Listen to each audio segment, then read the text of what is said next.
Hi ಎಲ್ರಿಗೂ ನಮಸ್ಕಾರ. Welcome to my YouTube channel. ಇವತ್ತು ಒಂದು ಒಳ್ಳೆ ರೀತಿಯಾದಂತಹ ರುಚಿಯಾದ ಪಲಾವ್ ಯಾವ ರೀತಿ ಮಾಡೋದು ಅನ್ನೋದ್ರ ಜೊತೆಗೆ ಪಲಾವ್ ಮಾಡಬೇಕಿದ್ರೆ ಕೆಲವೊಂದು ಕುಕ್ಕರಲ್ಲಿ ಏನಾಗುತ್ತೆ ಅಂತ ಹೇಳಿದರೆ, ಕೆಲವೊಬ್ಬರು ಮಾಡ್ತಾ ಇರಬೇಕಿದ್ರೆ ತಳ ಹಿಡಿಯುತ್ತೆ. ಅದೆಷ್ಟೇ ಕೇರ್ಫುಲ್ಲಾಗಿ ಮಾಡಿಕೊಂಡ್ರು, ಎಷ್ಟೇ ನೋಡಿಕೊಂಡು ಮಾಡಿಕೊಂಡ್ರು ಕೂಡ ತಳ ಹಿಡಿಯುತ್ತೆ. ತುಂಬ ಜನ ಹೇಳೋದು ಕೇಳಿದ್ದೀನಿ, ನಾವು ಯಾವ ರೀತಿ ಪಲಾವ್ ಮಾಡಿದರೂ ಕೂಡ ತಳ ಹಿಡಿಯುತ್ತೆ ಅಂತ ಅಂದ್ಬಿಟ್ಟು.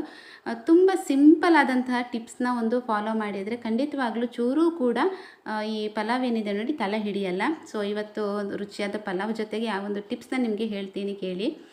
ಪಲಾವ್ ಮಾಡೋದಕ್ಕೆ ನಾನಿಲ್ಲಿ ಒಂದು 4 ಟೇಬಲ್ ಸ್ಪೂನಷ್ಟು ಕೊಬ್ಬರಿ ಎಣ್ಣೆ ಹಾಕ್ಕೊಂಡಿದ್ದೀನಿ. ಸ್ವಲ್ಪ ಲವಂಗ, ಒಂದು 4 ಪೀಸ್ ಲವಂಗ, 4 ಪೀಸ್ ಚಕ್ಕೆ, ಹಾಗೆ ಒಂದು ಪಲಾವ್ ಎಲೆ, ಒಂದೆರಡು ಏಲಕ್ಕಿ, ನಂತರ ಸ್ವಲ್ಪ ಜೀರಿಗೆ, ಆಮೇಲೆ ಒಂದು ಈರುಳ್ಳಿನ ಈ ಥರ ಕಟ್ ಮಾಡಿಕೊಂಡು ನೀಟಾಗಿ ಫ್ರೈ ಮಾಡ್ಕೋಬೇಕು.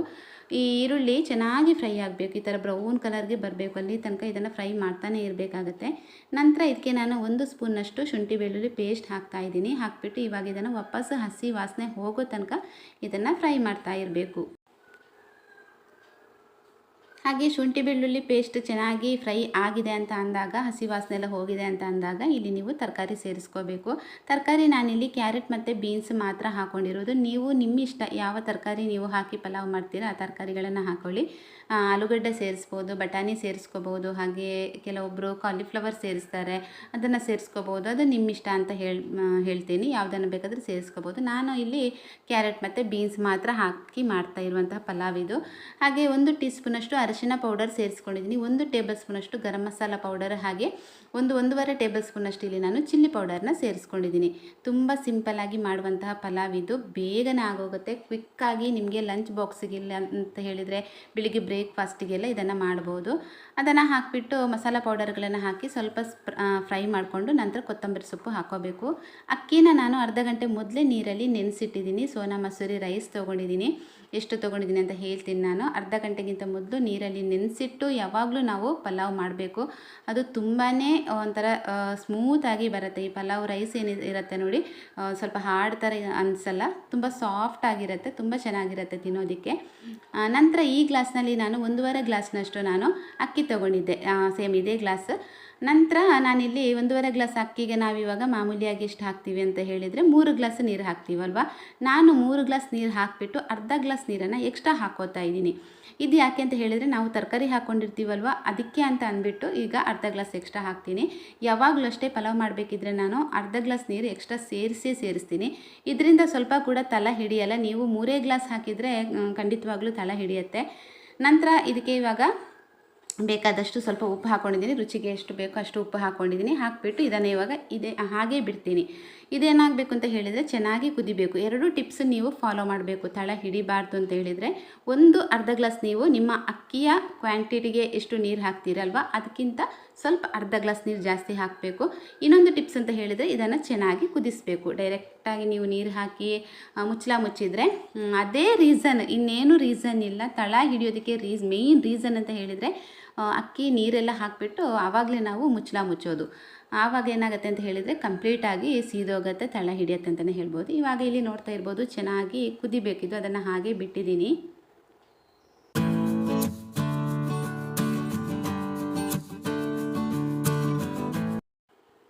ಹಾಗೆ ಇವಾಗ ನೋಡ್ತಾ ಇರ್ಬೋದು ನೀವು ಎಷ್ಟು ಚೆನ್ನಾಗಿ ಕುದೀತಾ ಇದೆ ಅಂತ ಅಂದ್ಬಿಟ್ಟು.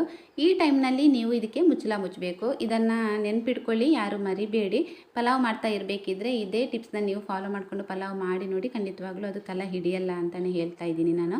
ನಂತರ ನಾವು ಮುಚ್ಚಿ ಸೀಟಿ ಸ್ವಲ್ಪ ಆಮೇಲೆ ಹಾಕಿ, ಸಡನ್ನಾಗಿ ಮುಚ್ಚೋದಕ್ಕೆ ಹೋಗಬೇಡಿ. ಸೀಟಿ ಹಾಕಿಬಿಟ್ಟು ಏನಾಗುತ್ತೆ ಅಂತ ಹೇಳಿದರೆ ಅದು ಕರೆಕ್ಟಾಗಿ ಕೂರಲ್ಲ. ಯಾಕೆಂತ ಹೇಳಿದರೆ ಅದು ಹಬೆ ತುಂಬಿಕೊಂಡಿರುತ್ತೆ ಒಳಗಡೆ. ಸೊ ಸೀಟಿ ತೆಗೆದು ಮುಚ್ಚಿ ನಂತರ ಸೀಟಿನ ಹಾಕಿ, ಆಯಿತಾ. ನಂತರ ಇಲ್ಲಿ ನಾನು 3 ವಿಷಲ್ ಕೂಗಿಸ್ತೀನಿ. ನಾನು ಪಲಾವ್ ಮಾಡಬೇಕಿದ್ರೆ ನನ್ನ ಈ ಕುಕ್ಕರಲ್ಲಿ ನಾನು 3 ವಿಷಲ್ ಕೂಗಿಸ್ತೀನಿ ಯಾವಾಗಲೂ. ನೀವು ಪಲಾವ್ ಮಾಡಬೇಕಿದ್ರೆ ಎಷ್ಟು ವಿಷಲ್ ತೆಗಿತೀರಿ ಅಂತ ಅಂದ್ಬಿಟ್ಟು ಅದು ನಿಮಗೆ ಬಿಟ್ಟಿದ್ದು, ನಿಮ್ಮ ಕುಕ್ಕರ್ಗೆ ಬಿಟ್ಟಿದ್ದು ಅಂತ ಹೇಳ್ಬೋದು. ಅಷ್ಟೇ ವಿಷಲ್ ತೆಗೀರಿ, ಅದಕ್ಕಿಂತ ಜಾಸ್ತಿ ಕಡಿಮೆ ಮಾಡಬೇಡಿ. 2 ಟಿಪ್ಸ್ ಫಾಲೋ ಮಾಡಿದರೆ ಆಯಿತು ಅಂತ ಹೇಳ್ತೀನಿ.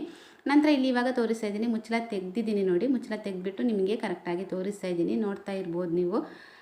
ತುಂಬಾ ಚೆನ್ನಾಗಿ ಬಂದಿತ್ತು. ನಾವು ರೈಸ್ನ ಕೂಡ ನೀರಲ್ಲಿ ನೆನೆಸಿಟ್ಟಿದ್ದೀವಲ್ವ, ಅದು ಒಂದು ರೀಸನ್ ಪಲಾವ್ ಚೆನ್ನಾಗಿ ಆಗೋದಕ್ಕೆ ಅಂತ ಹೇಳ್ಬೋದು. ಈಗ ತೋರಿಸ್ತೀನಿ ನೋಡಿ ತಳ ಹಿಡ್ದಿದ ಅಂತ ಅಂದ್ಬಿಟ್ಟು.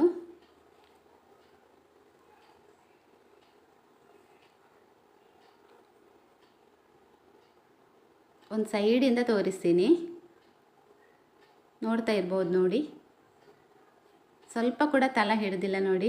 ಇನ್ನು ಈ ಸೈಡಲ್ಲಿ ತೋರಿಸ್ತೀನಿ. ಕೆಲವೊಬ್ಬರಿಗೆ ಡೌಟ್ ಇರುತ್ತೆ, ಇದು ಒಂದು ಸೈಡಲ್ಲಿ ಮಾತ್ರ ತೋರಿಸ್ತಾರೆ, ಇನ್ನೊಂದು ಸೈಡಲ್ಲಿ ತೋರಿಸಲ್ಲ, ಮಧ್ಯಭಾಗದಲ್ಲಿ ತಳ ಹಿಡ್ದಿರುತ್ತೆ ಅಂತ ಅಂದ್ಬಿಟ್ಟು ಕೆಲವೊಬ್ಬರಿಗೆ ಕೆಲವೊಂದು ಥರದ ಕ್ವಶನ್ಸ್ ಎಲ್ಲ ಬರುತ್ತೆ. ಸೊ ಹಾಗಾಗಿ ಕಂಪ್ಲೀಟಾಗಿ ತೋರಿಸ್ತಾ ಇದ್ದೀನಿ ನೋಡಿ. ಪಲಾವ್ನ ಫುಲ್ಲು ಸ್ಪ್ರೆಡ್ ಮಾಡಿ ಮಾಡಿ ತೋರಿಸ್ತಾ ಇದ್ದೀನಿ. ಒಂದು ಚೂರೂ ಕೂಡ ಇಲ್ಲಿ ನಮ್ಮದು ಪಲಾವ್ ಏನಿದೆ ನೋಡಿ ತಳ ಹಿಡ್ದಿಲ್ಲ.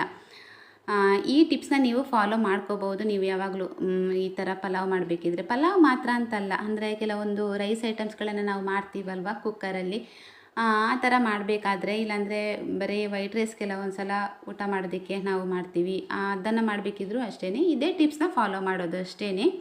ಕುಕ್ಕರ್ ಮಾತ್ರ ಕರೆಕ್ಟಾಗಿರಬೇಕು, ಪರ್ಫೆಕ್ಟ್ ಆಗಿರಬೇಕು. ಕುಕ್ಕರ್ ಏನಾದರೂ ಸರಿಯಾಗಿಲ್ಲ ಅಂತ ಹೇಳಿದರೆ ಖಂಡಿತವಾಗ್ಲೂ ಯಾವ ಟಿಪ್ಸ್ ಫಾಲೋ ಮಾಡಿದರೂ ಅಷ್ಟೇ ಅದು ಸೀದೋಗುತ್ತೆ, ತಳ ಹಿಡಿಯುತ್ತೆ.